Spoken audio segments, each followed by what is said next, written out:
Во-вторых, небольшие по объему. В-третьих, они высмеивают все язвы жизни. И в-четвертых, они актуальны в наше время.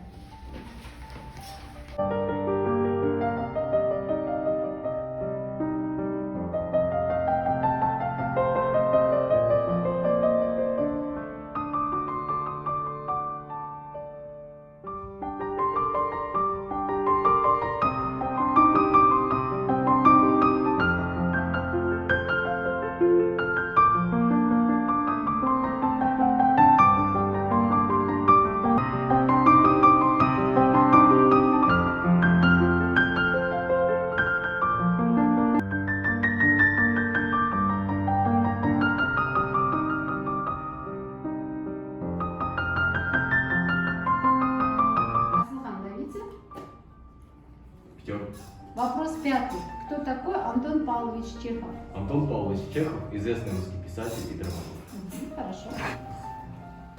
Асыбек? Так, вопрос номер 2. Назовите произведение Чехова. Толстый и тонкий, крыжовник и о любви и три сестры. Хорошо. Спасибо. Так, ребят, давайте теперь подведем итоги урока. Продолжите, пожалуйста, мою фразу. Сегодня на уроке я. Гульнур. Я узнала, что основная идея произведения «Толстый и тонкий» — это высмеивание чинопочитания. Хорошо, Айдана. Сегодня я узнала жизнь и биографии данного автора, то есть Антон Павлович Чехов. Хорошо, Рахам. Мне понравилась фраза «Необъяснимая штука в душе.